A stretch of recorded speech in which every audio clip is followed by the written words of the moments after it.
Mga master, kahapon po ay nakatanggap ng kanilang SARO for PBB 2022 ang Philippine Commission on Women.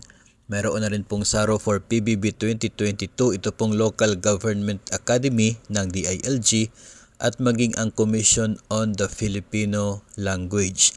Ito po ay sakop ng other executive offices. Nakatanggap din po sila ng SARO for PBB 2022. Kahapon po yan, June 20. So ngayon mga master, ito pong sitwasyon ngayon, araw na po ng Biyernes, marami po yung umaasa na hopefully ngayong araw ay makatanggap din ng allotment release order ang kanila pong agency for PBB 2022. Kabila na po dyan ang mga personnel ng DepEd at maging ng iba pong mga uniform personnel. Kasi hindi pa po lumabas yung SARO po nila. Tanging PNP at BGMP pa lamang po.